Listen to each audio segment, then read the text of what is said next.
Bonjour à toutes et à tous et bienvenue dans cette nouvelle édition de Sénat 360. Voici les titres. Emmanuel Macron lance la campagne des européennes. Le chef de l'État veut une Europe qui protège et qui fait du concret face à la montée des populismes.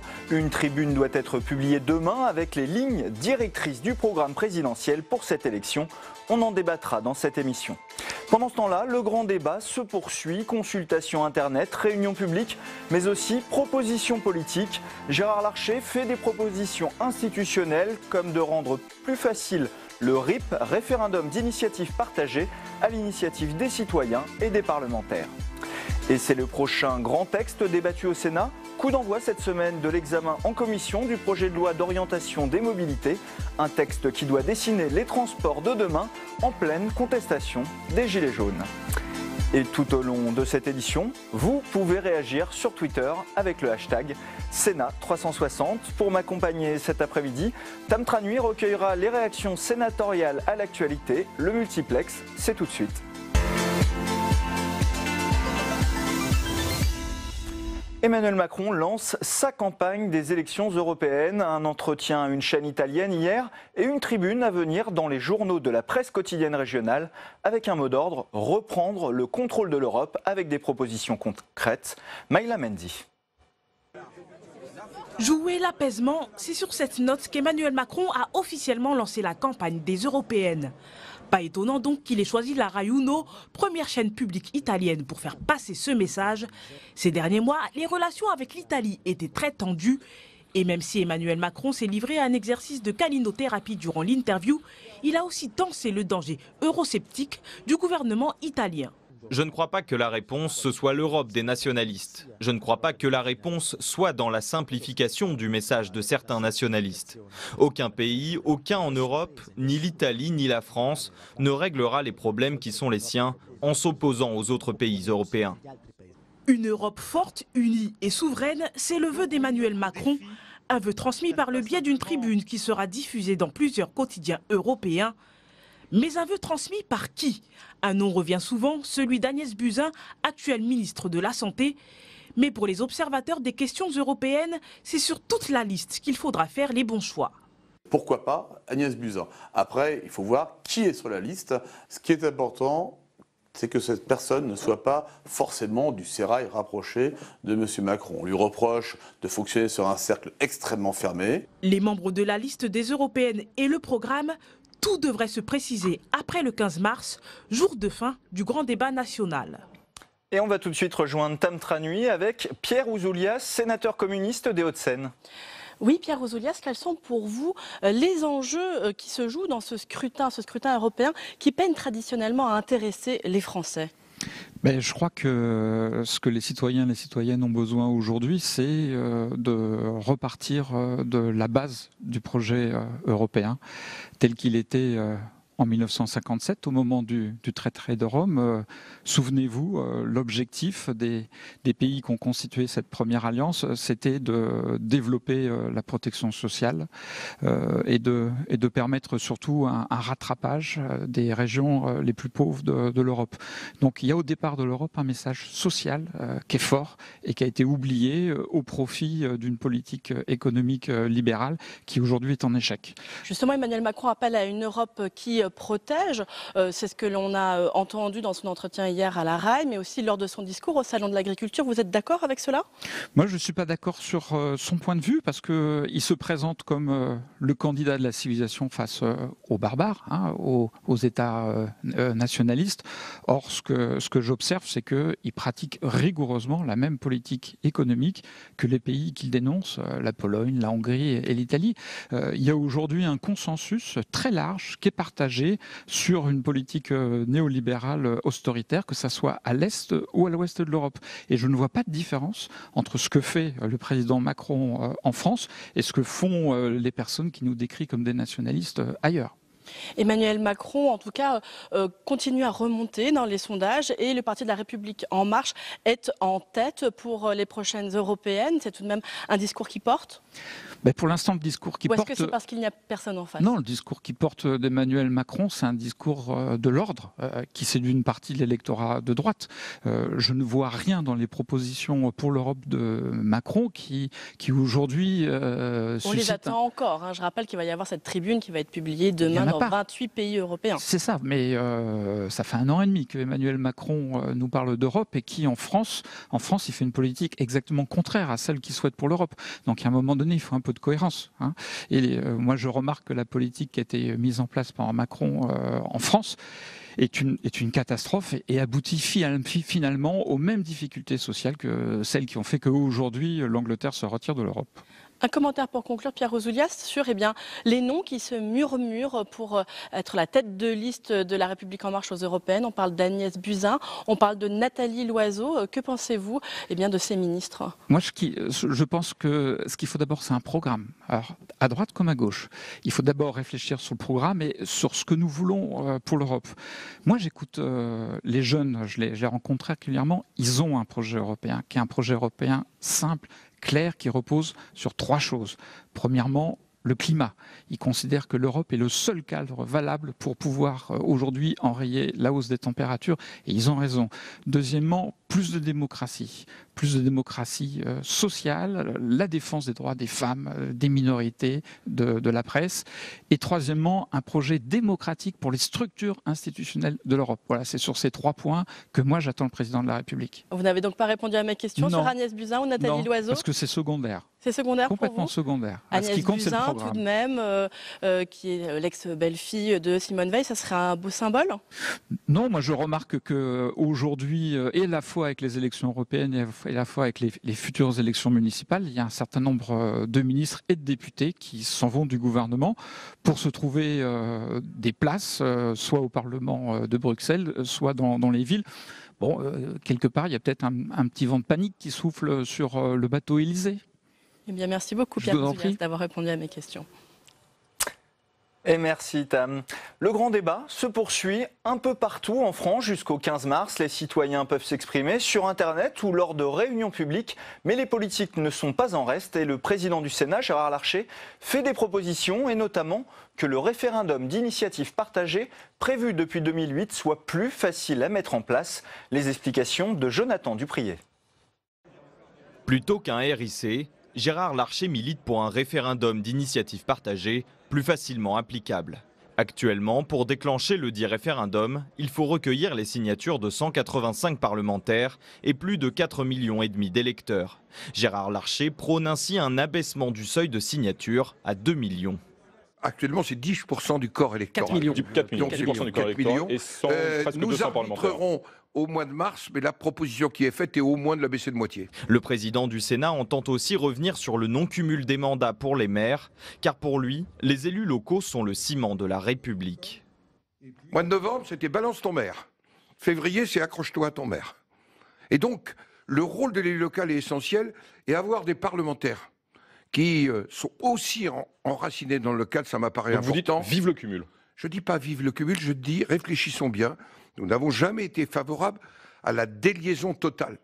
Autre sujet, le rôle du Sénat dans les institutions. Pour Gérard Larcher, la commission d'enquête sur l'affaire Benalla a permis de balayer certaines critiques quant à l'utilité de la Chambre haute. Cette commission d'enquête, mais bien d'autres sujets, démontrent l'importance du bicamérisme, d'avoir une assemblée qui ne procède pas de l'élection présidentielle. Le Sénat qui procède d'un autre temps, du suffrage universel indirect. C'est un lieu où on ne dit jamais oui par discipline et jamais non par dogmatisme. Gérard Larcher réaffirme avec force le rôle du Sénat dans un contexte de tension avec l'exécutif. Dans sa lettre aux Français, Emmanuel Macron avait émis la possibilité d'une fusion entre la Chambre haute et le CESE.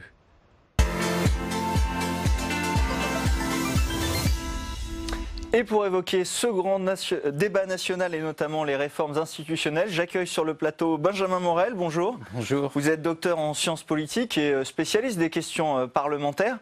Le Sénat était obligé de faire des propositions face à finalement des menaces de fusion avec le CESE ou de réduction drastique du nombre de parlementaires.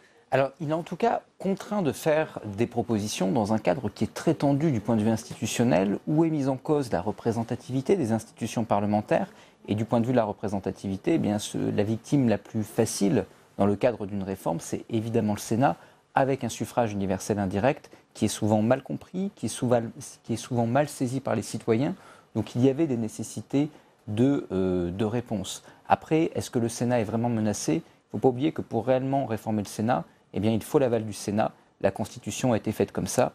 Le Sénat est une institution qui, justement, est une institution de contrepoids, de contre-pouvoir, qui, pour exercer ce rôle, eh bien, est protégée par les textes. Alors, les Gilets jaunes avaient proposé le RIC. Gérard Larcher répond à RIP, référendum d'initiative partagée. Ça existe dans notre Constitution depuis 2008, mais ça n'a jamais été effectif. Donc, Gérard Larcher propose finalement de réduire les conditions drastiques. C'est une réponse aux Gilets jaunes ? Alors, ça peut être une réponse aux Gilets jaunes. Si vous voulez, aux Gilets jaunes en tant que tel, probablement pas. Parce que justement, le référendum d'initiative partagée implique que vous ayez un certain nombre de parlementaires qui vous soutiennent. Or, ce que reprochent les Gilets jaunes au Parlement, c'est justement de ne pas être représentatif, de ne pas incarner cette voix du peuple. Donc pour les Gilets jaunes, probablement pas. Probablement que c'est une proposition qui pourrait passer pour un peu à côté de la plaque, si j'ose m'exprimer ainsi. En revanche, pour une grande partie des Français qui soutiennent les Gilets jaunes, notamment sur les questions économiques, sociales, qui sont quand même premières dans les raisons du soutien, mais qui en même temps voient la nécessité d'une évolution de la démocratie, le référendum d'initiative partagée est probablement un bon compromis. Alors des idées, on n'en manque pas au Sénat. Je vous propose d'écouter Roger Karoutchi, le sénateur Les Républicains des Hauts-de-Seine, qui a son avis sur une réforme de l'élection présidentielle. On l'écoute. Qu'est-ce qui ne va pas ? Ce qui ne va pas, c'est qu'on a d'un côté le chef de l'État, chef de l'exécutif, mais depuis le quinquennat et l'élection législative qui suit, le chef de l'État est devenu aussi le chef de la majorité. Il est à la fois l'exécutif et le législatif. Et ça, c'est pas possible. C'est pas possible parce que c'est la négation même de la démocratie. Qu'est-ce que vous proposez ? Donc, ce que je propose, c'est que ce ne soit plus le quinquennat, qu'on revienne, ça a été une erreur, il faut le dire. Donc, qu'on revienne au septennat, un septennat sec, c'est-à-dire une seule élection. Le président de la République est là pour 7 ans, il a le temps des réformes, il n'est pas tenu par le côté très électoraliste. L'Assemblée nationale est élue tous les 5 ans, donc elle n'est pas dépendante directement du président de la République. Il faut qu'on fasse revivre le législatif. Alors pour évoquer toutes ces propositions, j'accueille sur le plateau mes autres invités. Sophie Taillé-Polian, bonjour. Vous êtes sénatrice apparentée socialiste du Val-de-Marne et membre du mouvement Génération de Benoît Hamon. Bienvenue sur le plateau. À vos côtés, Philippe Dallier, sénateur Les Républicains de Seine-Saint-Denis. Bonjour. Bonjour.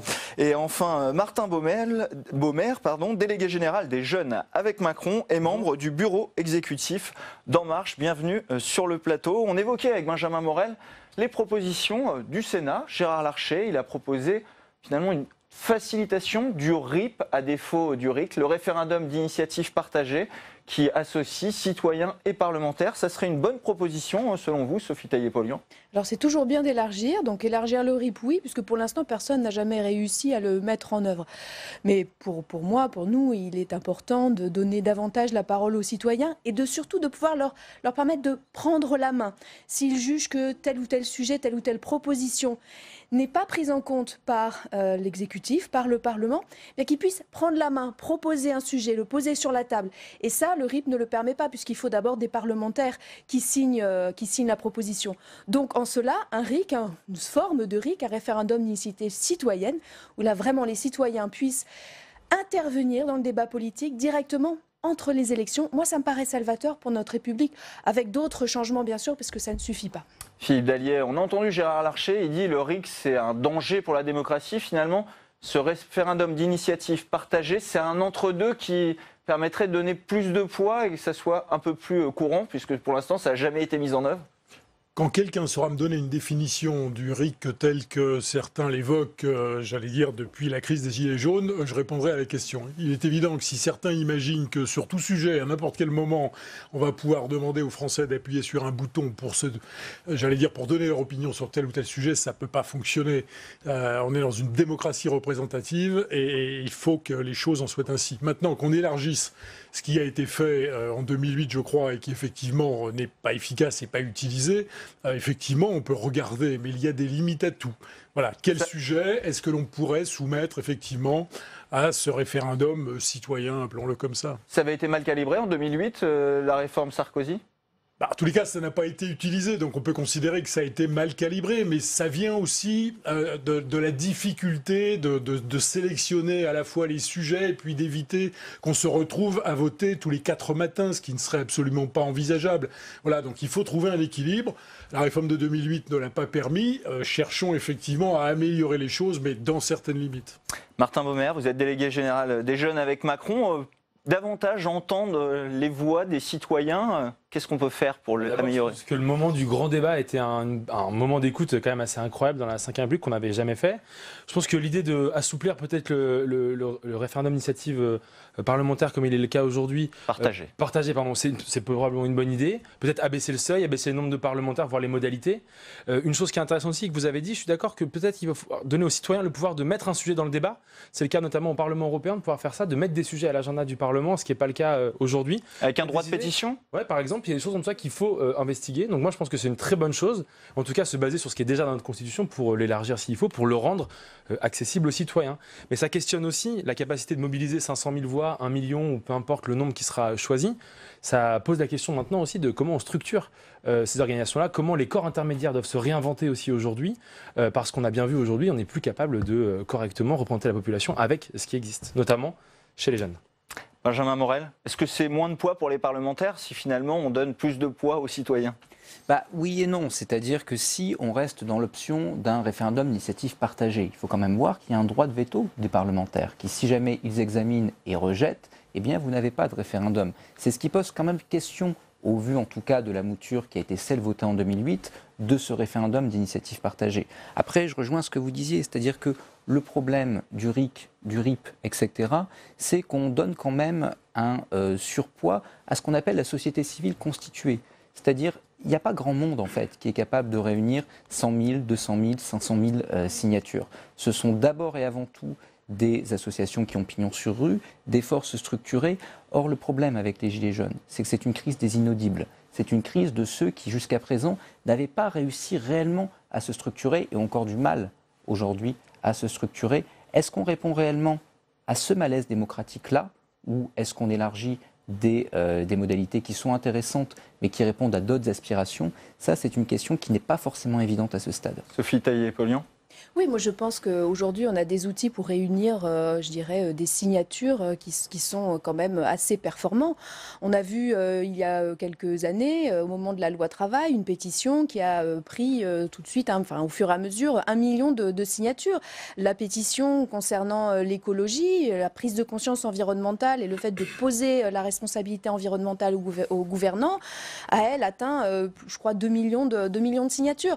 Donc après, je pense que ce n'est pas via une consultation Facebook ou autre, ou change.org, ou je ne sais pas quel type de réseau, qui peut évidemment directement passer de la consultation réseau social au référendum.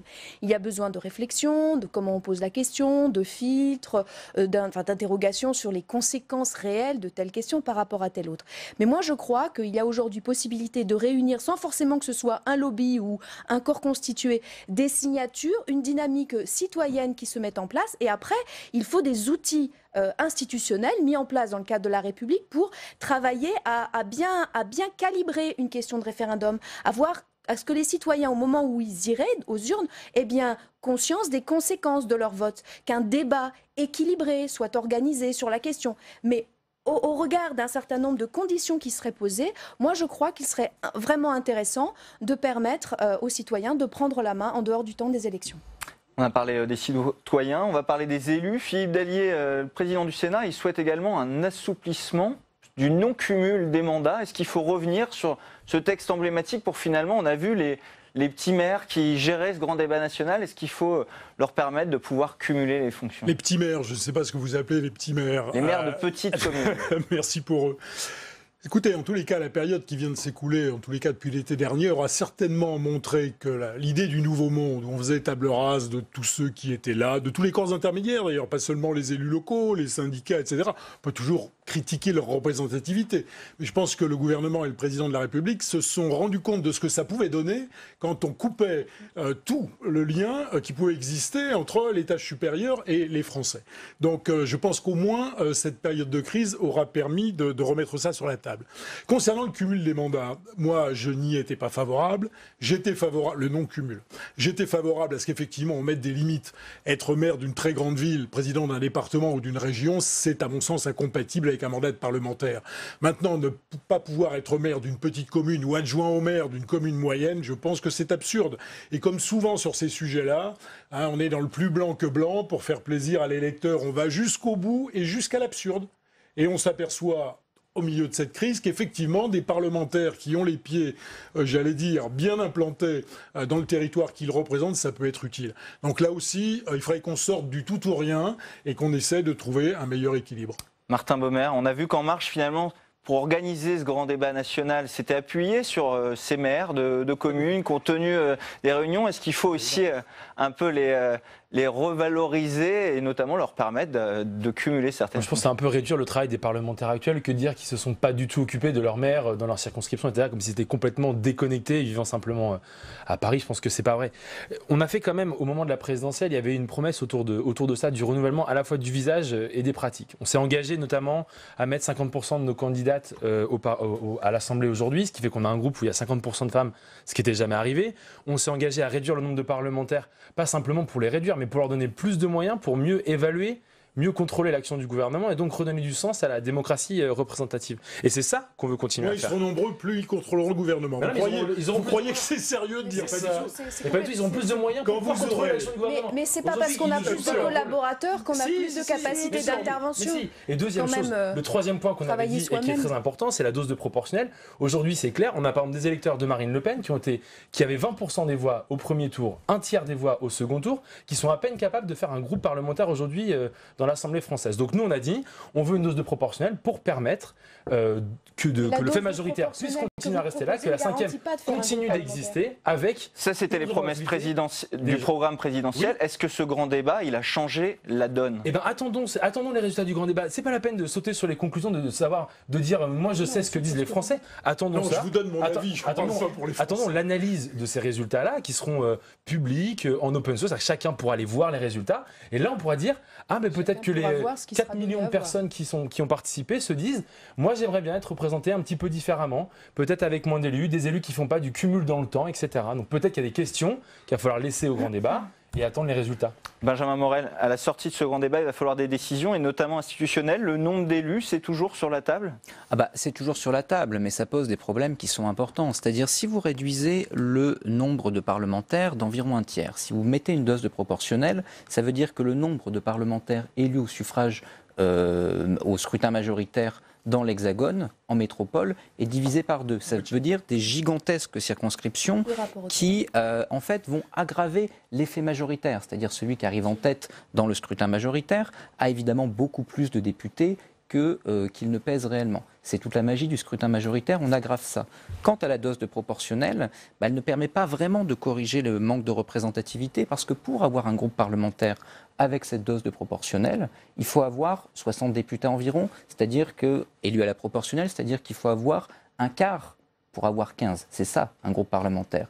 Un quart, ça vous fait donc 25% des voix. Or, quand vous avez 25% des voix, vous avez gagné l'élection. Donc on arrivera à cette situation un peu ridicule que pour avoir un groupe parlementaire avec la proportionnelle, il faudrait gagner en fait les élections législatives. Donc pour tout, c'est la loi organique, hein. C'est la loi organique. Donc quand même, c'est ce que vous avez posé sur la table. Donc on voit que tout ça marche un petit peu sur la tête et qu'il est en effet nécessaire d'écouter réellement ce que veulent les citoyens, parce qu'il y a également une sorte de schizophrénie de l'électorat qui d'un côté veut par exemple la fin du cumul des mandats, mais en même temps vote généralement pour des sénateurs ou plutôt pour des députés qui cumulent parce qu'ils jugent qu'ils sont mieux représentés par un élu local qui arrive à Paris. Taillé-Polian, sur cette question de la réduction du nombre d'élus, tous les candidats à la présidentielle, y compris Benoît Hamon, défendaient cette réduction à l'époque. Alors, il faut peut-être trouver la dose, la bonne dose de diminution. Je ne sais pas, j'ai pas souvenir qu'on demandait particulièrement de réduire le nombre de parlementaires. Par contre, j'ai le souvenir qu'on demandait un rééquilibrage entre les différents pouvoirs. Et aujourd'hui, ce qu'on constate, et ce qui n'est absolument jamais abordé, et surtout pas par le pouvoir en place, c'est la prégnance de l'exécutif et principalement du président de la République par rapport aux droits du Parlement. Il est là le problème principal. C'est qu'on a finalement un pouvoir exécutif, un pouvoir présidentiel qui a tout entre les mains et qui donc n'a besoin de personne. Et quand il n'a pas l'intelligence de l'écoute, l'intelligence de la co-construction, eh bien, il amène la France dans un mur. Et donc, on peut réduire un petit peu, on peut augmenter un petit peu. Si on garantit le fait que toutes les familles politiques, que toutes les sensibilités politiques puissent être représentées au Parlement, je dirais, là n'est pas le sujet. Et chercher à faire croire aux Français que là est le sujet, c'est vouloir dévier leur regard du vrai problème de notre République et de son fonctionnement actuel, qui est un rôle trop important du gouvernement et, bien entendu, au-dessus de lui, du président de la République. Alors, on va poursuivre ce débat, Philippe Daillet. D'abord, je vais vous proposer de regarder un sujet, puisque ce grand débat, il se poursuit donc jusqu'au 15 mars, et un peu partout en France, les réunions publiques se poursuivent sous l'œil attentif des 5 garants nommés pour veiller au bon fonctionnement des débats. 2 d'entre eux, Pascal Perrineau et Jean-Paul Bailly, se sont rendus près de Troyes dans l'Aube pour superviser une de ces rencontres. Nos équipes étaient présentes. Reportage. C'est une initiative citoyenne comme il en existe des centaines en ce moment. Ce soir, à Pont-Sainte-Marie, près de Troyes, se tient une déclinaison du grand débat national. Mais aujourd'hui, des observateurs pas comme les autres sont présents. 2 des 5 garants chargés de veiller au bon déroulement du grand débat sont venus voir comment se déroule cette réunion locale. On a comme mission de s'assurer que le débat est ouvert, que tout le monde peut y participer, que chacun peut s'exprimer, en particulier dans les réunions d'initiative locale comme ce soir. Et c'est très, très instructif et je crois que pour bien tenir notre rôle, il faut vraiment aller aussi beaucoup sur le terrain. C'est ce qu'on essaye de faire. Ils ont déjà assisté à une 50aine de débats et ce soir, comme à chaque fois, ils se placent en retrait, sortent cahiers et stylos et s'attellent à noter leurs observations. Tout est pris sous forme de notes, ce que ça nous suggère, ce que les gens disent, le type de réseau qu'il y a derrière telle ou telle organisation, est-ce qu'il y a les élus, pas les élus, le profil de l'assistance, aussi le nombre de jeunes. Ce soir, ils sont une centaine de participants à s'être déplacés pour s'exprimer sur la démocratie, la fiscalité, la transition énergétique et l'organisation de l'État. Les échanges sont riches. On y parle de la désignation de Strasbourg, située à 4h30 de transport, comme capitale de région, ou de désertification médicale. Avoir des petites régions plus adaptées en supprimant le niveau départemental. Voilà donc ma proposition d'évolution sur notre organisation de l'État. Peut-être trouver des idées pour donner envie à des jeunes médecins, des jeunes praticiens de venir s'installer dans notre belle ville et puis voilà, dans les communes autour, de manière à ce qu'on puisse se faire soigner près de chez soi. Voilà. 3 heures d'échanges nourris sous l'œil de ces témoins pas comme les autres, ravis de la tenue des débats qui doivent maintenant être remontés au niveau national. Il n'y a pas eu de dérapage, il y avait même une étonnante civilité ce soir dans les échanges d'arguments, avec pas simplement l'expression de demandes, mais aussi l'exploration chez certains participants de solutions aux problèmes évoqués, comme si chacun devenait presque un petit entrepreneur de réforme. Et ça, c'est certainement une des grandes vertus du débat. Viendra ensuite la compilation de tous ces échanges et propositions, puis la réponse politique qui devra trancher et sans doute piocher quelques-unes des idées qui remonteront de ces milliers de réunions qui se tiennent sur le territoire. Alors Philippe Daillet, le débat touche bientôt à sa fin, il reste 11 jours. Là, il va y avoir la question de comment on choisit finalement dans ces milliers de propositions et la question du choix, comment il est opéré. C'est quelque chose qui vous inquiète ? Ou qui m'inquiète, non. En tous les cas, je souhaite bien du courage à ceux qui vont tenter de faire une synthèse. parce qu'on l'a bien vu depuis le début, parmi les gilets jaunes, d'ailleurs on ne sait pas très bien ce que ça veut dire quand on dit les gilets jaunes, mais il y a des propositions qui sont tellement différentes. Moi j'en avais trouvé une au mois de décembre, sur un gilet jaune il y avait des propositions. La première, ça venait du ras-le-bol fiscal, était interdiction de prélever plus de 25% de la richesse nationale. Ça veut dire qu'il faut faire 500 milliards d'économies par an, donc c'est rien. Et la deuxième proposition était embauche massive dans la fonction publique. Voilà, écoutez, ça résume assez bien ce qu'on peut entendre. Je pense que ça va être très difficile. Il n'y a pas que les gilets jaunes qui s'expriment dans ce grand débat. Non, mais là, il y a tous ceux qui veulent participer, et c'est très bien. Mais ce que je veux dire quand même, c'est que les gens s'expriment souvent. Voilà, ça vient de leur tripes, ils s'expriment comme ils le ressentent. Maintenant, il y a le contexte macroéconomique, il y a les difficultés budgétaires et il y a l'endettement de la France. Il va falloir recadrer tout ça et essayer de faire une synthèse. Ça va être un exercice extrêmement difficile et je pense qu'il y aura beaucoup de déçus lorsque des propositions seront mises sur la table. Martin Baumer, il y a le risque de faire finalement plus de déçus que de contents à la fin de ce grand débat. Peut-être. Déjà, il y a plusieurs sujets qui ont été cadrés, donc je pense qu'il y aura des sorties autour de ces thèmes-là. Ensuite, il y a des choses qui devront être gérées probablement dans un agenda parlementaire, par les parlementaires, d'autres choses peut-être qui pourraient être soumises à un référendum ou à d'autres formes qu'on a disponibles dans la démocratie. Mais ce qui est important quand même, c'est, moi je pense qu'Emmanuel Macron, il n'a pas passé tout ce temps au contact des maires, à attendre la réponse de 4 millions de Français sur la plateforme, des 10 000 réunions qui sont là, de tous les cahiers de doléances qui vont être analysés, pour ne rien faire. J'ai confiance en lui, c'est pas un homme de demi-mesure. Faire de la politique, c'est changer le quotidien. Donc, tout ce qu'on va faire derrière ça, tout ce que le président aura en tête, proposera au gouvernement puis aux parlementaires de faire, sera ambitieux, peut-être dans un temps long, parce que tout ne sera pas en même temps et tout ne sera pas à la même échelle.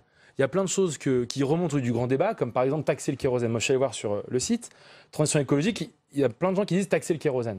Très bien, mais ça, c'est une initiative qu'on ne pourra jamais porter au niveau national uniquement. Portons-le au niveau européen, mais du coup, ce ne sera pas une sortie de crise, là, maintenant. Benjamin Morel, sur cette compilation, c'est un exercice inédit finalement d'écoute républicaine. Ça va être amené à se reproduire à la première crise maintenant.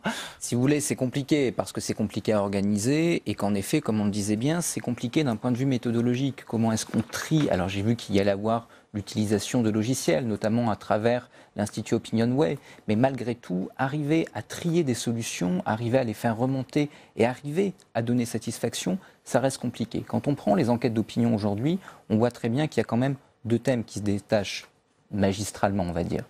La question du pouvoir d'achat, la question de la fiscalité. Le risque, c'est que ces deux thèmes soient un peu mis sous le boisseau au profit de questions plus institutionnelles, au profit de questions qui ont plus trait à l'organisation de l'État. Or, ces thèmes-là, ce sont les thèmes les plus compliqués dans une situation macroéconomique qui aujourd'hui n'est pas facile au niveau international et avec des marges de manœuvre budgétaires qui, de fait, sont relativement difficiles à manier. Sophie Taillé-Polian, vous n'attendez pas un changement de cap d'Emmanuel Macron à la sortie de ce grand débat quand il se fera le temps du choix ?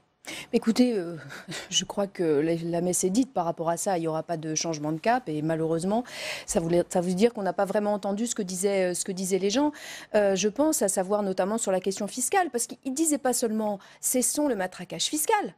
Il disait « il faut de la justice fiscale ». C'est quand même ça le message. Quand vous avez sur des dizaines de pancartes retour de l'ISF, ou d'un autre type d'impôt qui prélève sur les fortunes, et que vous avez une réponse négative très ferme du président de la République, et que dans un autre temps, vous avez des négociations sur l'assurance chômage qui vont se conclure par des décrets du gouvernement pour faire 3 milliards d'euros d'économies sur le dos des gens qui sont au chômage, je crois que la réponse politique de ce gouvernement, elle est claire, elle est complètement à rebours de ce que souhaitent les gens. Au contraire, ils essayent de faire judo en se basant sur ce soi-disant ras-le-bol fiscal pour dire comme il faut moins d'impôts, alors il faudra moins de dépenses. Mais ce que j'observe, c'est que l'agenda du gouvernement, il se poursuit. Sur le plan santé, par exemple, nous, on attendait un moratoire sur les fermetures de maternités, l'accès aux services publics et notamment l'accès aux soins. Mais ça continue les grandes fermetures dans les petites villes. Ça continue, l'éloignement du service public. Donc, on voit bien que sur cette orientation-là, le gouvernement, il poursuit. Et malheureusement, il n'entend pas ce qui vient profondément des gens, c'est-à-dire la demande d'égalité. D'égalité, que chacun puisse payer des impôts, mais d'égalité aussi pour l'accès aux services publics. Philippe Dallier, justement, sur cette question des services publics, vous êtes particulièrement mobilisé en Seine-Saint-Denis sur finalement contre l'abandon de l'État, c'est votre formule. Est-ce que vous attendez des choses? On entend beaucoup parler des services publics dans ces grands débats. Écoutez, la Seine-Saint-Denis, c'est un cas entièrement à part, mais à part entière. Et on aimerait effectivement que l'État y soit présent à la hauteur de nos problèmes. Ça n'est pas le cas et c'est un problème. Ça peut aussi être un problème de répartition des moyens existants.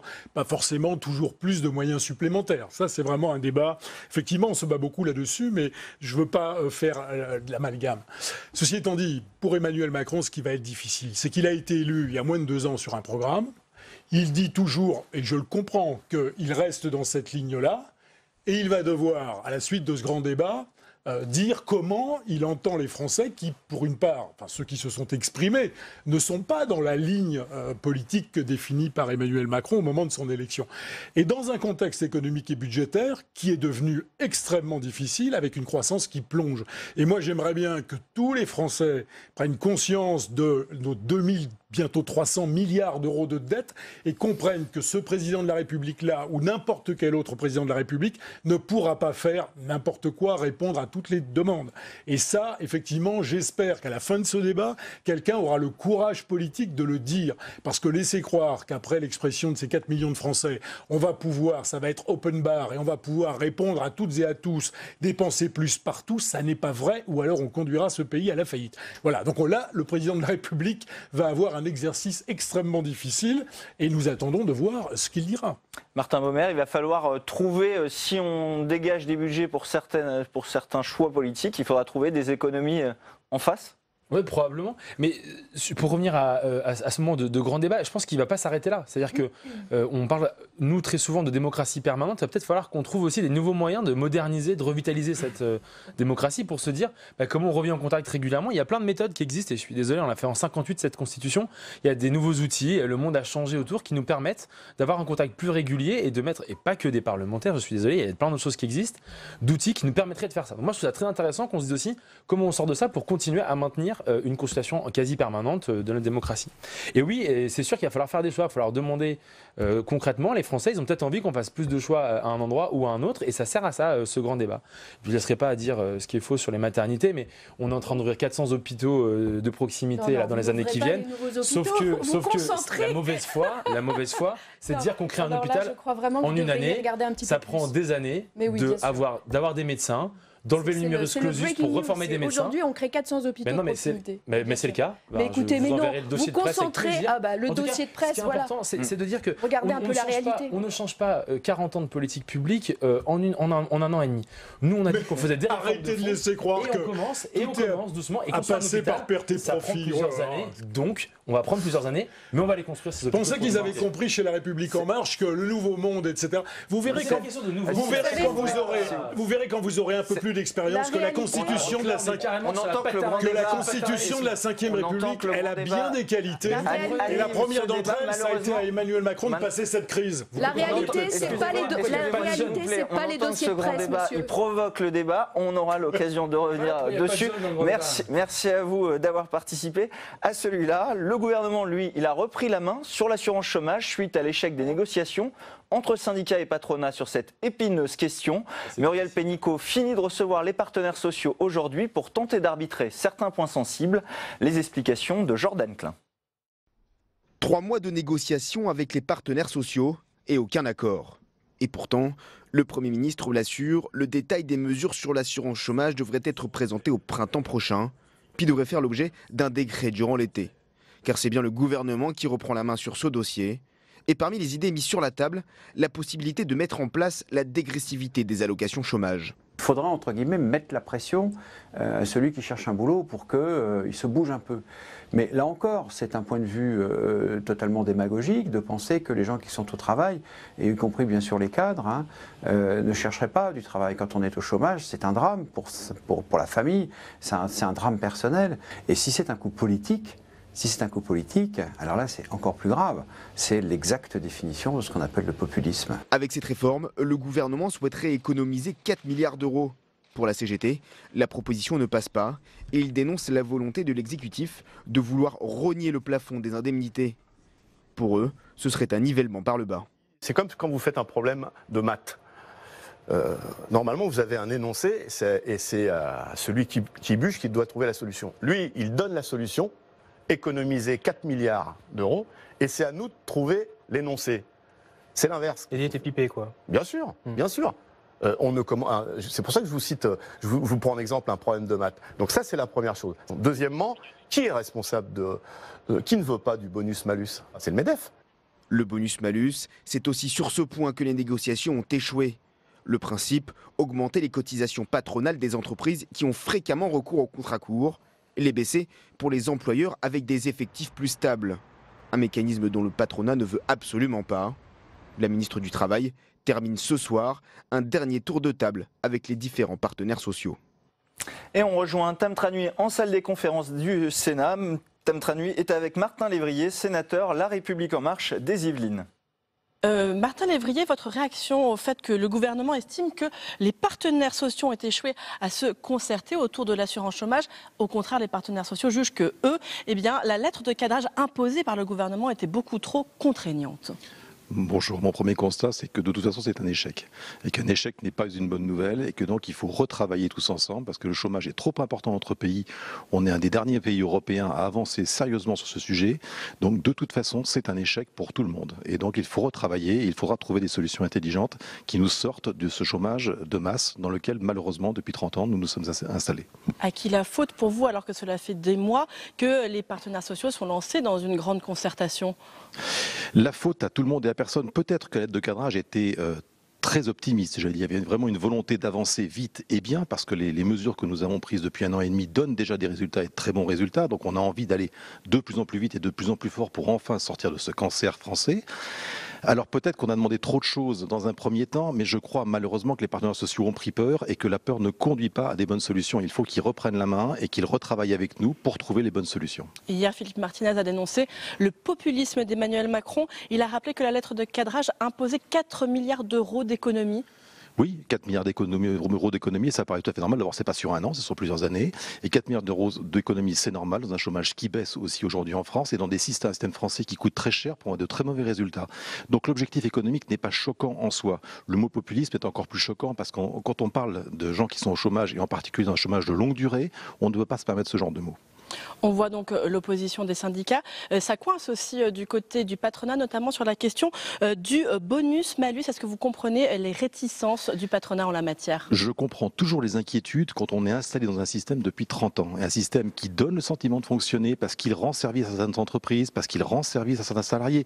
Je donne quelques exemples. Pour à peu près 20% des chômeurs aujourd'hui, entre guillemets, en précarité, c'est des gens qui font moins d'un temps plein pendant 1 année. S'ils s'arrêtent de travailler complètement et qu'ils demandent le chômage, ils toucheront plus que leur chômage pour des gens qui sont au SMIC. C'est un système anormal. Donc c'est un système complètement anormal qui coûte très cher, qui ne rend service à personne, sauf en microéconomie, dans certains critères. Et tout changement fait peur, mais il faut changer le système parce qu'il ne rend pas service aux entreprises et il ne rend pas service aux salariés. Le problème du bonus-malus, par exemple, selon la CPME, c'est que ça revient à pénaliser les entreprises en fonction de leur taux de rupture de contrat, mais sans prendre en compte les emplois créés. Alors, est-ce qu'on peut trouver quelque chose de plus équilibré? Il y a peut-être des systèmes, tout est mis sur la table, on l'a encore remis sur la table et on l'a redit, donc toute bonne idée est intéressante. Encore faut-il proposer des vraies idées qui soient partageables. Aujourd'hui, ça n'est pas le cas. Seul le gouvernement propose des vraies idées.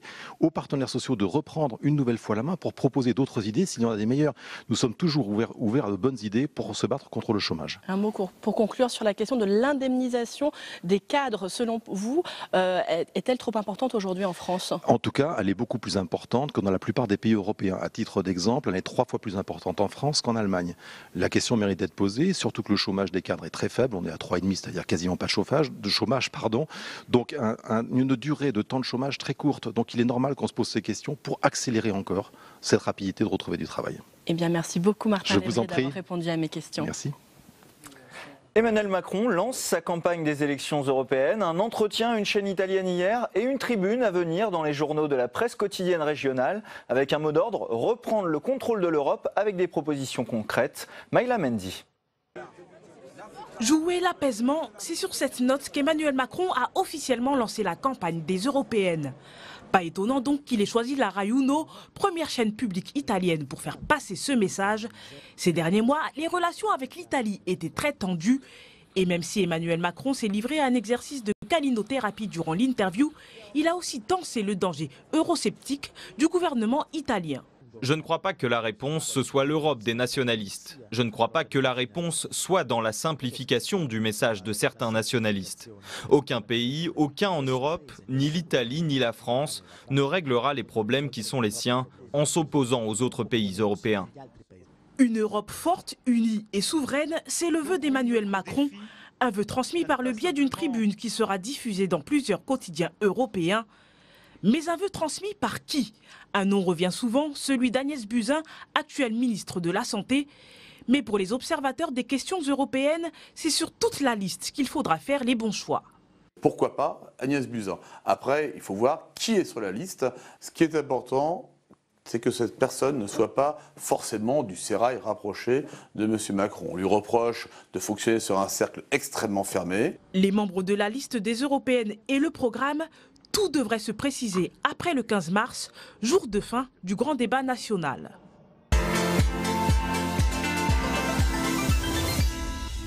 Et pour évoquer cette campagne des Européennes, j'accueille sur le plateau mes invités. Karine Gloanec-Morin, bonjour. Vous êtes députée européenne socialiste. Merci d'avoir accepté notre invitation. Face à vous, Ryan Nezar, bonjour. Bonjour. Professeur d'économie à Paris-Dauphine et membre de La République En Marche.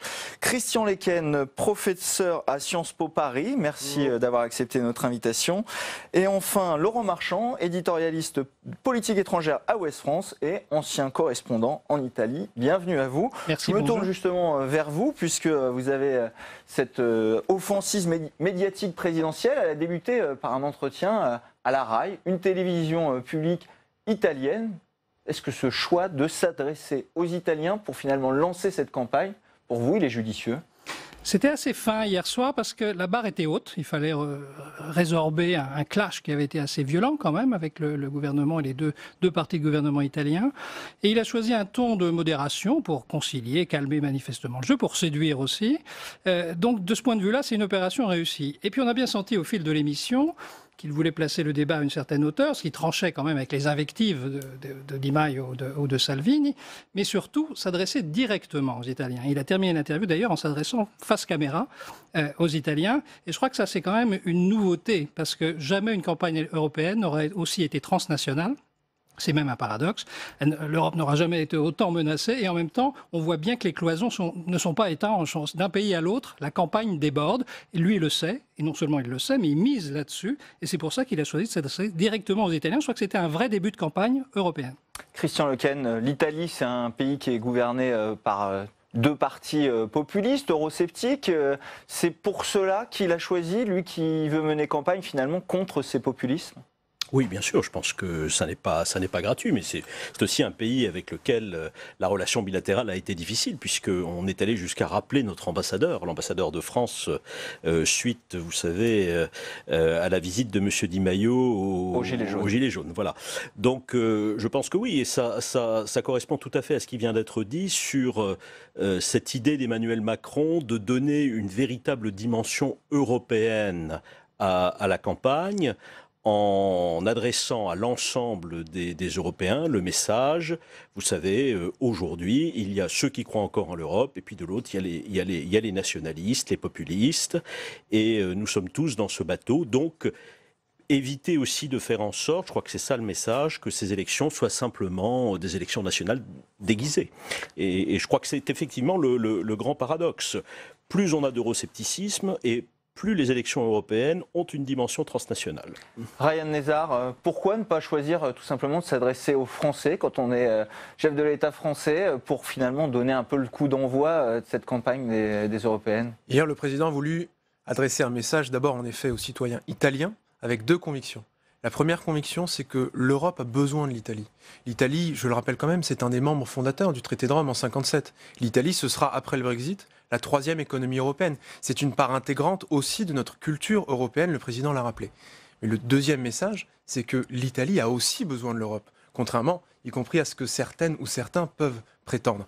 Prenons simplement deux exemples. En matière de gestion de la monnaie, l'euro est une protection pour les Italiens comme pour d'autres peuples qui, sinon, pourraient voir leur monnaie nationale attaquée sur les marchés financiers. Nous avons besoin de plus d'investissements publics en Europe et notamment sur la transition écologique. Deuxième exemple, sur la question migratoire. L'Italie a subi aussi le défaut de solidarité des autres pays européens dans l'accueil des demandeurs d'asile et dans l'intégration des réfugiés. Donc c'était ces deux messages. Maintenant, la tribune qui sera publiée, elle sera adressée à l'ensemble des citoyens européens, traduite dans les 24 langues de l'Union. Son message, ce sera simple. Nous avons, à la fin du mois de mai prochain, une campagne décisive pour notre avenir. Voulons-nous en effet laisser l'Europe se déconstruire ou voulons-nous nous relever les manches et prendre en main, d'une certaine manière, notre destin? Karine Gloanec-Morin, vous êtes députée européenne socialiste, mais votre groupe, il s'appelle les progressistes. On entend beaucoup parler, les progressistes contre les populistes.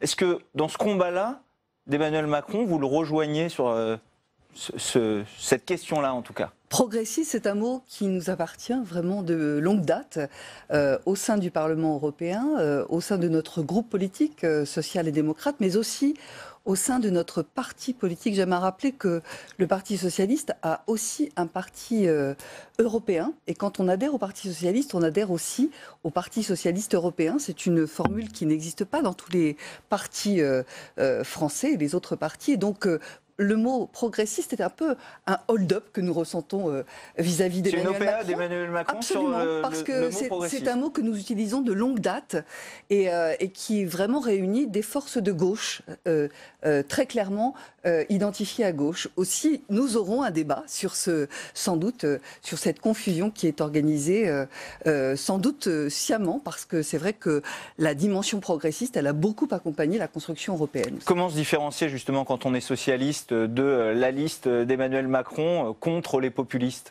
Écoutez, on ne va pas bouder une action d'un président de la République qui se revendique très européen. Moi, ce que je crains, c'est qu'il y ait justement, et vous l'avez signalé avec le mot progressiste, des confusions qui soient apportées lors de cette campagne et qui ne nous permettent pas d'assumer chacun nos valeurs et qui entretiennent une confusion en annonçant qu'il n'y aurait que deux camps, les pro-européens et puis les eurosceptiques. Moi, je pense qu'il y a une autre voie, une voie clairement avec des valeurs progressistes, avec des valeurs de gauche, des valeurs de justice sociale, de justice fiscale, qui a aussi lieu d'être dans cette campagne. Et nous allons trouver, bien sûr, nous-mêmes, les mots et la place d'exprimer cette voie aussi qu'il faut offrir à nos concitoyens européens. Laurent Marchand, ce choix d'Emmanuel Macron, finalement, d'un choix binaire, c'est une volonté d'écarter les autres forces politiques européennes? Je mettrais un bémol dans le sens où il est parti très fort sur ce choix binaire en semblant vouloir, il y a quelques mois, charger le trait très fort. Il a mis beaucoup de bémols depuis, parce qu'il a vu la réaction. Donc, déjà, je crois qu'on n'est plus au même stade qu'il y a 3 mois, par exemple. Ensuite, le clivage, ce n'est pas Macron qui le crée. Le clivage existe, indépendamment de Macron, avec ou sans Macron. Et on le voit bien. D'ailleurs, hier soir, c'est là que c'était intéressant, c'est que Salvini, qui est assez malin, pour la première fois, n'a fait aucun tweet, depuis des mois. Un silence assez surprenant. Ça veut donc dire que est en train de se jouer une bataille politique qui est déjà au-delà du fameux clivage, qui était une sorte de pré-campagne il y a quelques semaines. On est rentré dans autre chose, parce que là, on va rentrer dans le dur.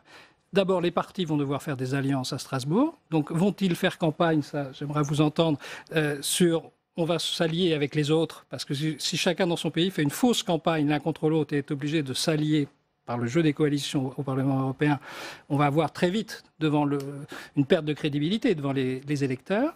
Et puis, il y a un jeu très important. Il y a le président de la BCE, le président de la Commission, le président du Parlement, la diplomatie européenne. Des postes très importants qui sont en jeu, et je crois qu'aucun chef de gouvernement, aucun parti politique actuellement aux affaires n'a envie d'être coupé de ce grand jeu de chaise musicale des prochains mois. Donc on va probablement voir certains populistes avoir une position plus politique et moins radicale, et d'autres, comme Macron, il a commencé par l'Italie et c'est par hasard, mettre un peu de bémol par rapport à ce clivage qui de toute façon existe. Il est éclatant dans les urnes et dans tout le paysage politique européen. Ryan Nezar, justement cette question, il n'y a pas de ni droite ni gauche forcément comme ça au Parlement européen, il va falloir trouver une place à En Marche. Le progressisme, il se conjugue au pluriel. Nul n'en a jamais prétendu le contraire. Nous n'avons pas besoin d'opposer des projets progressistes.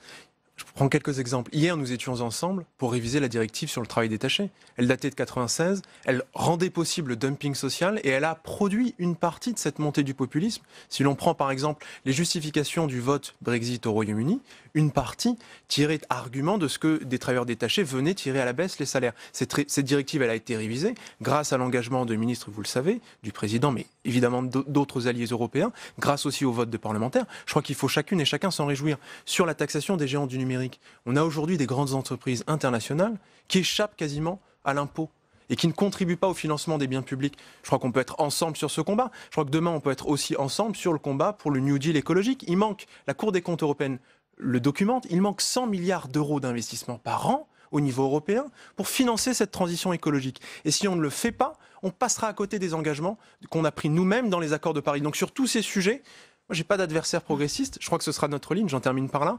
Nous avons deux adversaires dans cette campagne, qui sont nommément désignés. Le Front National, parce qu'il porte en effet un projet nationaliste, et nous avons aussi un adversaire dont on ne parle pas souvent, mais qui est l'abstention. Puisque la dernière fois, 75% des jeunes n'ont pas été votés, et ça je crois que c'est aussi un échec collectif. Christian Lequesne, il va falloir réussir à se trouver une place pour le parti d'Emmanuel Macron au niveau européen, lui qui avait fait presque un hold-up au niveau national. Oui, bien sûr, et c'est toute la stratégie de Macron, c'est-à-dire elle consiste à vouloir trouver une place nouvelle en essayant de mettre de côté, autant qu'il puisse le faire, les partis traditionnels. Sauf qu'à mon avis, ça ne peut marcher que s'il y a quand même une alliance qui est faite avec un de ces partis traditionnels. Et avec lequel ? Moi, je pense que ce sont les libéraux. Libéraux au sens du parti libéral européen. Et d'ailleurs, il y a eu des offres qui ont été faites assez tôt. On n'y a pas répondu parce que en France, vous savez, c'est toujours un peu risqué d'accepter de faire alliance avec des libéraux. Quand vous êtes libéral en France, vous êtes simplement néolibéral. Hein, c'est-à-dire, on oublie que derrière le libéralisme, il y a aussi tout un tas de valeurs politique, la défense de l'état de droit et pas simplement cette idée selon laquelle le marché devrait tout réguler. Voilà. Donc on comprend la prudence, mais je ne vois pas comment ça peut véritablement marcher, ce nouveau groupe politique, s'il n'y a pas une forme d'alliance qui est faite avec le parti de M. Verhofstadt actuellement. Karine Loanec-Morin, quelle différence il y a aujourd'hui entre des sociodémocrates, entre des progressistes, entre des libéraux au Parlement européen? Est-ce que finalement, il n'y a pas une grande base commune? Je réagis sur les propos de l'intervenant Ryan Neza. En fait, il faut regarder les votes très clairement. Le groupe auquel fait allusion Christian à l'instant indique que globalement, c'est vrai que le groupe issu d'un vote réuni par La République en marche rejoindrait le groupe ALDE, le groupe des libéraux, le groupe de M. Verhofstadt au Parlement européen. Il y a des sujets que vous avez évoqués sur lesquels nous avons eu des débats avec les libéraux. Et ça n'est pas une évidence, comme vous l'indiquiez tout à l'heure, que sur les travailleurs détachés, tous les libéraux votent d'une même voix, alors que le groupe social-démocrate a voté d'une même voix, évidemment sur les travailleurs détachés, sur la lutte contre l'engagement fiscal des grands géants du numérique. En effet, nous avons ce débat régulièrement parce que c'est vraiment un scandale que les plus gros géants du numérique se soustraient de l'impôt. C'est vrai qu'on a ce débat, mais il existe avec nos collègues ALDE. Donc il n'y a pas non une évidence comme vous aviez l'audace de le dire tout à l'heure. Ce n'est pas aussi simple que ça. Et en fait, les alliances que nous cherchons au niveau du Parlement européen, moi j'aimerais bien rappeler aussi à nos concitoyens, s'ils nous écoutent aujourd'hui, qu'il ne faut pas confondre les coalitions et les alliances. Il y a, c'est vrai, des groupes politiques qui réunissent différents partis politiques nationaux. Et ça, c'est le cas des sociodémocrates, c'est le cas d'Adley, c'est le cas du PPE qui réunit des partis nationaux différents. Mais il y a ensuite, au moment du travail et pour accéder et pour pouvoir faire voter les textes, des alliances possibles avec des partis extrêmement divers. Alors on ne travaille jamais, c'est vrai, avec les extrêmes parce que notre ennemi, vous avez raison, notre adversaire principal, c'est vrai, vous avez raison de le dire, ce sont les partis qui sont eurosceptiques, mais nous cherchons, pour que les textes soient votés au Parlement européen, des alliances qui sont tout à fait nécessaires au niveau européen. Donc il ne faut pas confondre ces deux domaines. Ryan Nezar, est-ce que c'est compliqué de partir aux européennes, en France, avec l'étiquette libérale? C'est pour ça qu'Emmanuel Macron il a choisi le terme progressisme? Mais nous n'existions pas en 2014. Donc, dans le Parlement européen, dans lequel en effet la coalition aujourd'hui regroupe des sociodémocrates et le PPE, c'est-à-dire le Parti conservateur européen, la République en marche n'en fait pas partie puisque nous n'étions pas là en 2014. Et d'ailleurs, vous aurez noté qu'un grand nombre de partis politiques qui demain seront représentés au Parlement européen n'existaient pas eux-mêmes en 2014 puisque depuis, les paysages politiques nationaux ont changé. Et nous avons vu, d'élection en élection, l'effondrement, qu'on le veuille ou non, le déclin des partis traditionnels de gouvernement et l'émergence de partis écologistes, centristes et aussi nationalistes, il faut le voir en face. Maintenant, pour demain, pour l'avenir, c'est une élection à la proportionnelle. Vous le savez comme moi. Et donc, nous aurons nécessairement, le lendemain de l'élection, une coalition. Nous, ce que nous voulons, ce que nous appelons de nos voeux, c'est le fait de bouger profondément les lignes. Quand nous parlons, je crois qu'encore une fois, ce sera un combat commun, j'en suis certain, quand nous parlons de cette question des géants du numérique, c'est pas pour se faire plaisir, pour aller taxer une ou deux entreprises qu'on n'aimerait pas à titre individuel. C'est parce qu'on a aujourd'hui des États qui sont endettés, qu'on a un budget européen, vous le savez très bien, on en discutait tout à l'heure à la commission des budgets, vous le voyez, le budget européen reste ridiculement faible, à 1% de la richesse européenne. Et donc on a besoin de l'abonder avec de nouvelles ressources. Et donc, ce sera des combats. Emmanuel Macron, il l'a déjà eu à Athènes, il l'a eu à la Sorbonne, et on a l'impression que ça n'a pas forcément bougé. Est-ce qu'il est confronté aussi au temps long européen, contrairement au temps plus immédiat au niveau français? Sur le travail détaché, ça a bougé. Sur la défense européenne, regardez comment on a bougé. La dernière fois qu'on avait parlé de défense européenne, c'était en 1954. On a fait des avancées. Oui, mais on a fait des avancées en fin 2017 qui étaient inédites historiquement. Et donc, on a aujourd'hui 25 pays engagés dans une coopération structurée permanente. Qui l'eût cru avant?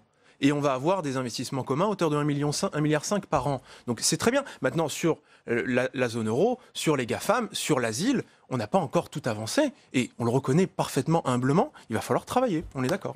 Laurent Marchand, justement, on va revenir sur cette question de l'asile, puisqu'Emmanuel Macron, il l'a évoqué hier aux Italiens, parce qu'ils sont confrontés à cette vague migratoire. Et il a été moins dur que précédemment sur le comportement du gouvernement italien. Ça va être un des dossiers clés de cette élection européenne? Oui, il touchait un grand brûlé, il faut dire. Donc il a un peu fait amende honorable et il a dit et répété que les Italiens avaient été seuls et en première ligne, mais en disant dans le même temps que c'était un sujet hypersensible pour chacun des pays. Donc, en disant en substance, n'attendez pas pour autant à ce qu'on ouvre la frontière. Vous savez qu'en Italie, les images tournées à la frontière franco-italienne de la police française reportant des réfugiés ont eu un impact sur l'opinion publique considérable, parce que ça parlait plus que tous les discours. Donc hier, il a effectivement passé pas mal de pommade sur une Italie qui a été, et c'est objectif, laissée seule, mais sans pour autant se pousser jusqu'à une solidarité unilatérale de la France. Donc ça va être sur la table, on verra si ce sera dans la tribune parmi les propositions d'ailleurs. Christian Lecagne, il y a une attente sur des propositions en matière d'immigration et des propositions européennes, pas forcément laisser les États faire un peu comme ils veulent? C'est une des attentes parmi d'autres. Je pense que tous les pro-européens aujourd'hui, dans ce continent, effectivement, ont tendance à se tourner vers Emmanuel Macron pour qu'il fasse des propositions un peu ambitieuses. Il est le seul homme politique en mesure aujourd'hui en Europe de faire ces propositions. Et ça rejoint ce que nous disions tout à l'heure, il a du mal à trouver des soutiens parce qu'il est un peu décalé par rapport au paysage politique global de l'Europe, où il y a au contraire une une montée du souverainisme, une montée du nationalisme, disons les choses franchement. Mais moi, je le vois bien d'ailleurs dans mes voyages en Europe. Je voyage pas mal, à la fois à l'Est et à l'Ouest. Tous les pro-européens attendent d'Emmanuel Macron un signal qui soit un signal positif pour l'ensemble de l'Europe. Oui, il a une dimension européenne, ce président. Et quelque part, il est même plus populaire. Mais ça arrive souvent avec les hommes politiques. Oui, exactement. Il est plus populaire à l'extérieur de son pays qu'il ne l'est dans son propre pays.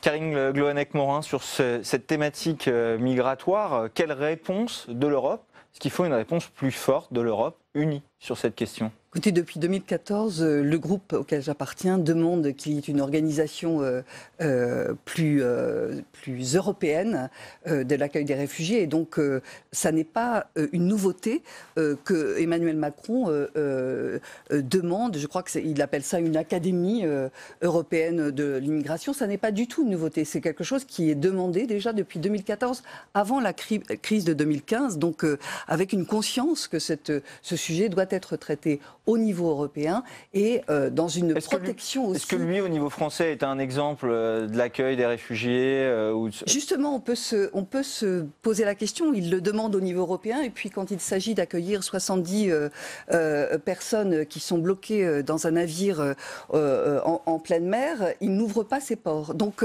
il y a un discours, mais c'est vraiment fréquent. Au bout de 2 ans de gouvernance macronienne, on va dire, on peut constater qu'il y a les mots, il y a les mots justes, il y a une bonne analyse, mais que dans les faits, il y a une manière de réagir qui retourne toujours vers, et nous le constatons avec beaucoup d'assiduité, toujours vers le libéralisme. C'est toujours un recul libéral qui est confronté aux belles idées que pourrait porter Emmanuel Macron. Vous dites sur les GAFA, c'est bien de porter cette idée, mais pourquoi porter cette idée au niveau européen, ce qui est juste et ce que nous revendiquons, et en France refuser de...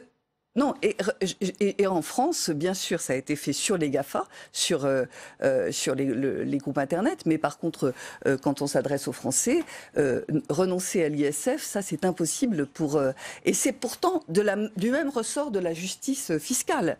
La justice fiscale, vous l'avez dit tout à l'heure, c'est vrai, le budget européen qui est ridicule, hein, moins d'1% du PIB européen, c'est un budget ridicule et que nous voulons faire progresser. D'ailleurs, j'ai fait partie de la conciliation du budget 2019.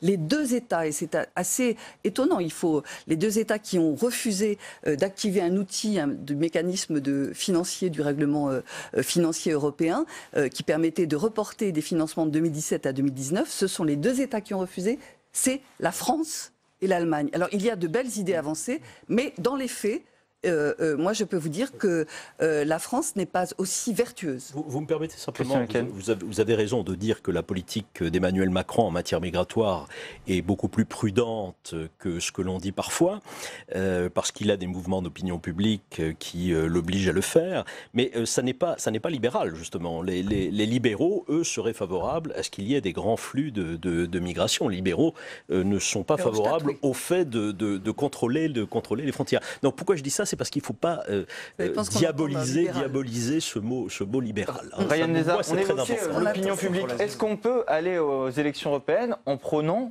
plus d'Europe? Vous dites qu'il faudrait plus de budget, plus de décisions européennes. Ça va être ça, cette campagne des Français, prôner plus d'Europe? Mais les Français, ils sont prêts. Les Français sont attachés à l'Europe. Regardez l'Eurobaromètre. Vous avez 2 tiers des Français qui restent attachés à la construction européenne, qui disent « Mon pays, ma terre, elle va mieux dans l'Europe que ce qu'elle serait sans l'Europe ». Et d'ailleurs, je crois que le Brexit, à cet égard, sert de contre-exemple flagrant.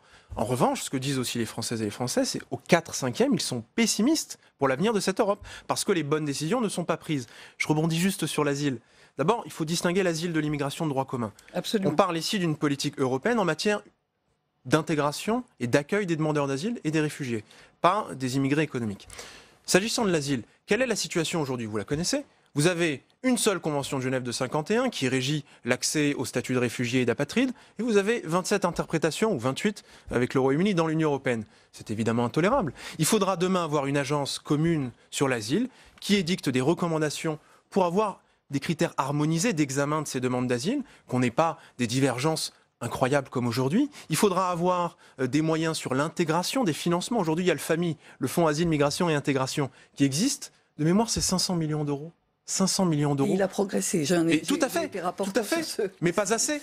Et donc, il va falloir cibler les financements sur l'intégration dans les pays qui accueillent en effet, et mais pas dans les pays qui n'accueillent pas. L'accord de Dublin, il faut vraiment, et je pense que nous avons tous à revenir sur l'accord de Dublin, qui est un accord qui est un non-sens pour l'accueil des... Ça va bientôt être la fin de ce débat. Je voulais avoir votre opinion, Ryan Nezar, sur qui finalement pour porter ce projet. Parce qu'on a entendu Emmanuel Macron, il n'est pas candidat aux européennes.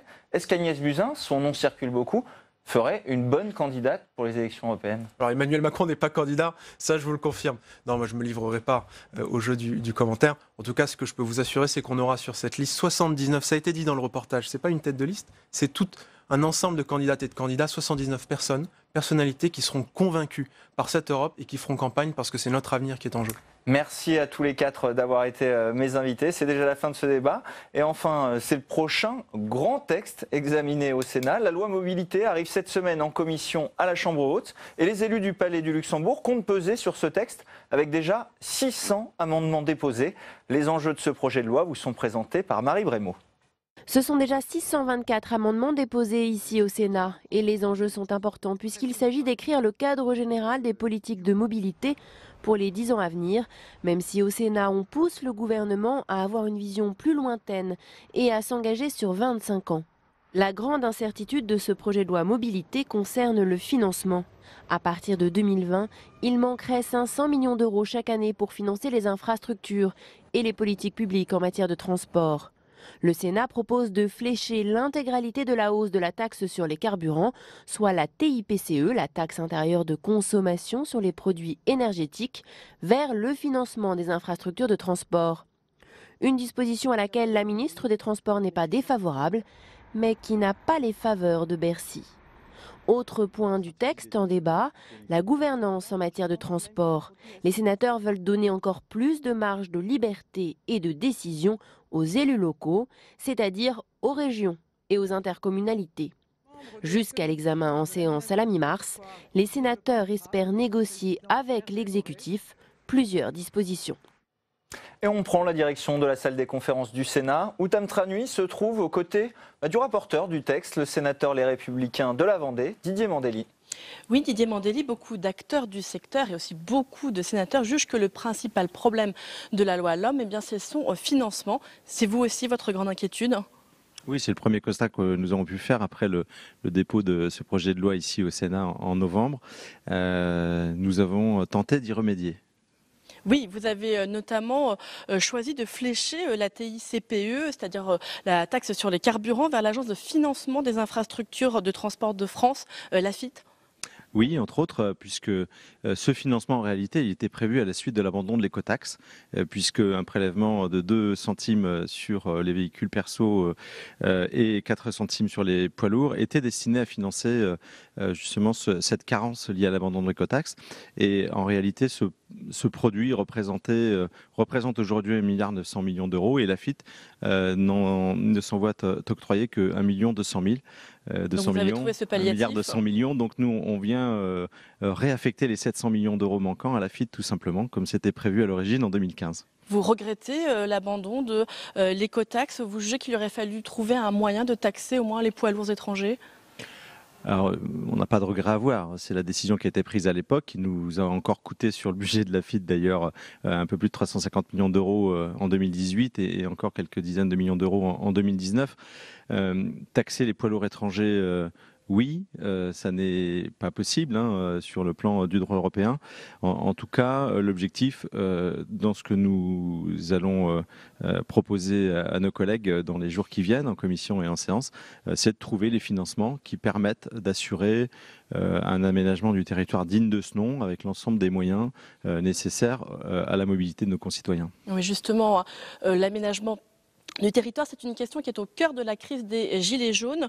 Le projet de loi LOM a été reporté d'1 mois justement pour prendre en compte le grand débat national. De quelle façon ? Écoutez, ça c'est plutôt au gouvernement de le dire. Nous au Sénat on a travaillé, gilets jaunes ou pas d'ailleurs, sur ce qui nous semble être le plus pertinent et le plus efficient possible pour répondre aux attentes de nos concitoyens. Ces besoins, Ces besoins et ces demandes, elles ne datent pas du mois de novembre dernier.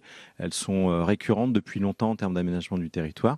Donc nous allons permettre, bien sûr, aux autorités organisatrices des mobilités qui vont couvrir demain l'ensemble du territoire, ce qui n'est pas le cas aujourd'hui, de pouvoir à la fois disposer des moyens techniques et juridiques pour mettre en œuvre des solutions de mobilité, même dans les endroits les moins denses et les moins économiquement dotés, avec un pouvoir accru donné aux collectivités locales, régions, interco, et puis toutes ces autorités qui sont réparties sur le territoire devront ensemble définir à la fois les bassins de mobilité, elles contractualiseront avec des objectifs, et puis devront à la fois en lien bien sûr avec les entreprises définir également un certain nombre de projets.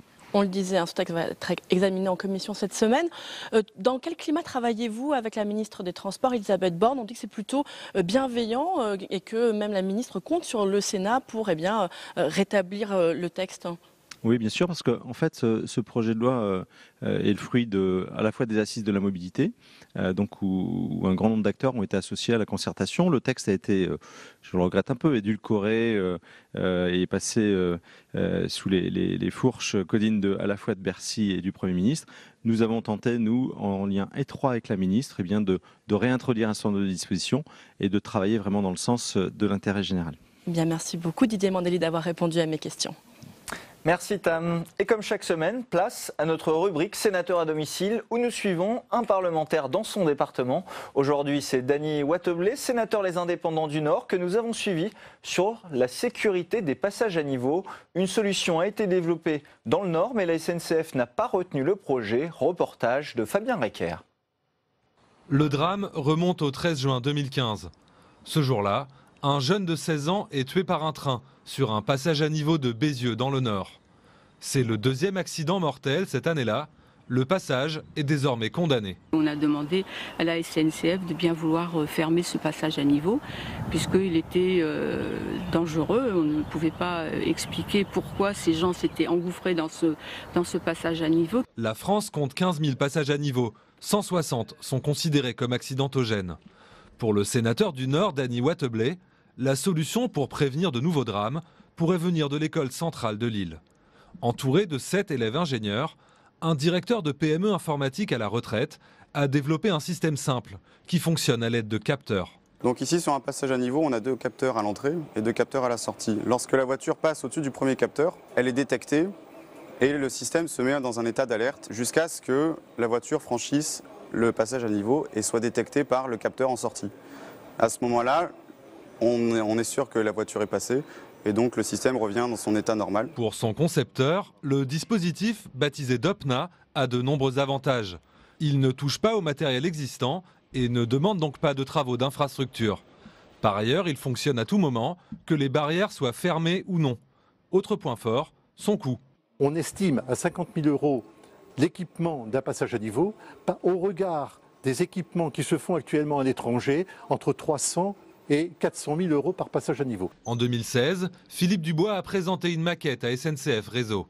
Intéressée, l'entreprise publique, qui avait déjà soutenu le projet à hauteur de 6 000 €, aurait proposé à l'ingénieur de réaliser des phases de test sur 2 passages à niveau. Mais depuis, Philippe Dubois est resté sans nouvelles, malgré plusieurs relances. L'ingénieur a entre-temps fait breveter son invention. Pour Dany Wattebled, l'attitude de SNCF Réseau est incompréhensible. Est-ce qu'il y a une vraie connexion entre nos groupes publics, où il y a des capitaux publics, et nos grandes écoles? Je pense que oui, mais j'ai un cas précis où ce n'a pas été poursuivi. Et là, je suis un peu inquiet quand même en me disant, voilà, on a des gens qui ont fait une thèse, qui ont fait un brevet intéressant, qui n'est pas trop onéreux, et il n'y a pas de suite. Ils n'ont plus de nouvelles depuis 2 ans.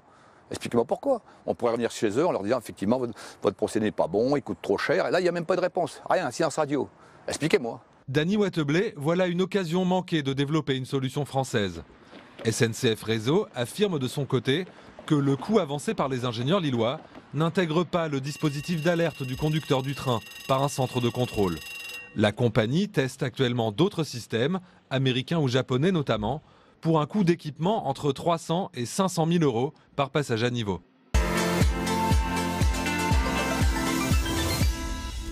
Et j'accueille sur le plateau Dany Wattebled, bonjour. Bonjour. Donc vous êtes sénateur Les Indépendants du Nord. On l'a vu dans ce reportage, la question de la sécurité des passages à niveau, pour vous, elle est primordiale. On a vu 2 accidents rien que sur ce passage à niveau. Oui, il faut savoir que de 2011 à 2018, 774 accidents, 224 morts tués par accident sur les passages à niveau. C'est à peu près 30 en moyenne par an. Je pense que ça vaut le coup de se pencher sur ces passages à niveau et de mettre des solutions de sécurité. On en parle beaucoup. On fait des comités de sécurité, on préconise des choses et rien n'avance. Et donc j'ai eu l'occasion de tomber sur quelqu'un de l'école centrale, un des responsables, qui m'expliquait le projet d'OPNA. Donc c'est un dispositif d'obstacles sur passage à niveau. Et je dis ça me paraît très simple et peu onéreux. Pourquoi s'y mettons pas? Parce qu'on a aujourd'hui, globalement, une enveloppe entre 40 et 60 millions pour sécuriser les passages à niveau. On pourrait le faire en 5 ans. Alors, bien sûr, il y a 15 000 passages à niveau en France, mais il y en a 100, 200, très anxiogènes, et faire une programmation sur plusieurs années. Pour vous, les solutions, elles existent déjà, comme ces ingénieurs la développent? Bien sûr. Et là, je vais réagir un peu à la réponse de la SNCF. C'est l'hypocrisie.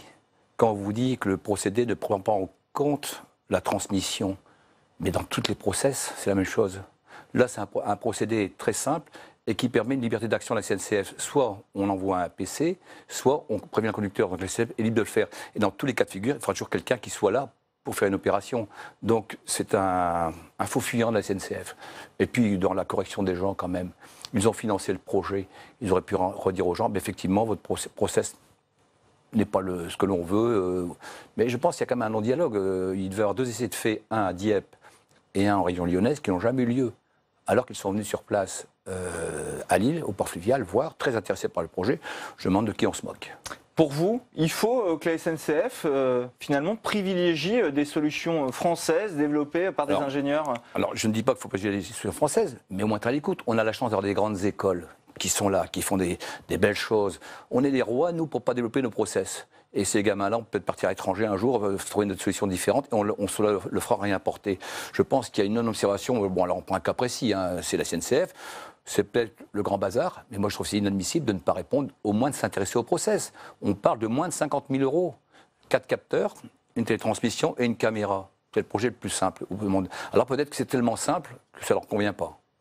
C'est ça, hein, vous savez, faire simple et bien, c'est compliqué en France. Hein. Et vous, en tant que parlementaire, comment vous comptez agir sur ce sujet de la sécurité des passages à niveau? Je vais faire une proposition de loi prochainement, déposer une proposition d'obliger la SNCF, Réseau ferroviaire de France, à protéger ces passages à niveau, d'avoir une solution sur 5 ans, de donner une date, parce qu'on en parle beaucoup, il y a un budget qui est mis en face, à eux de trouver le développement, s'ils trouvent mieux et moins cher, tant mieux, mais je ne dis pas que c'est cette solution qui est la meilleure, mais au moins une solution simple et peu onéreuse. Prenons-la aujourd'hui, prenons-la. Le Sénat va commencer à examiner en commission, avant l'arrivée en séance dans 2 semaines, le projet de loi d'orientation des mobilités. Est-ce que justement c'est dans ce cadre de discussion que doivent avoir lieu les débats sur cette question? Ce sera une possibilité d'essayer de faire une proposition de loi, et j'irai même plus loin, parce qu'on parle de mobilité, à l'heure où et je reviendrai sur la SNCF, où on commence à fermer des suppressions de trains TGV dans des gares comme Douai ou autres. Vous voyez comment ça se passe aujourd'hui. On a un grand barouf pour la mobilité, et puis des groupes nationaux comme CF commencent à réduire leurs escales sur des Douai, Valenciennes, des villes où il y a des gens qui prennent TGV. Donc on réduit les villes, je veux dire, moyennes de province. Alors, si les gens vont reprendre la voiture, on va retrouver dans le même débat que le débat Gilette de reprendre sa voiture pour se déplacer. Il y a une contradiction complète. Pour vous, l'État doit imposer le maintien de certaines lignes? Je pense qu'aujourd'hui, on est en train de déraper vers quand même une sorte de privatisation contrainte de la SNCF. C'est quand même Société nationale, chemin de fer français. C'est un outil d'aménagement. Servons-nous comme un outil. On ne peut pas être rentable sur toutes les positions de la SNCF, mais c'est un outil d'aménagement du territoire. Et alors qu'on parle de mobilité, c'est un outil de mobilité.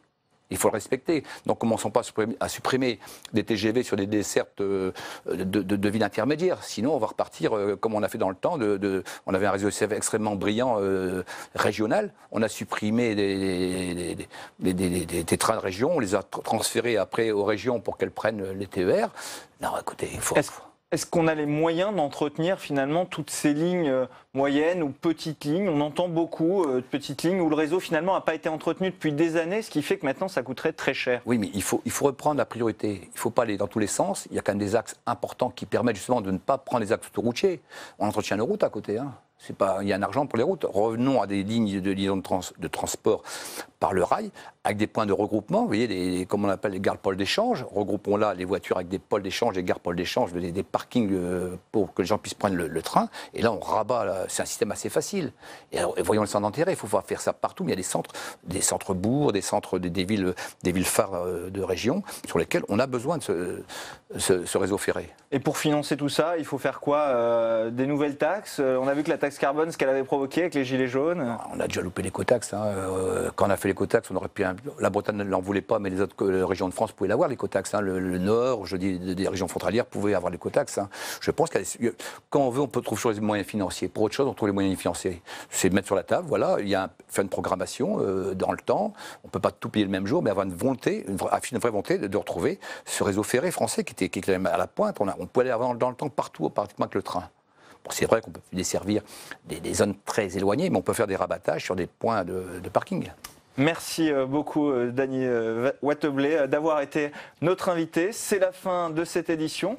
Merci à vous de l'avoir suivi. Tout de suite, vous retrouvez Rebecca Fitoussi pour l'émission On va plus loin. Excellente suite des programmes sur Public Sénat.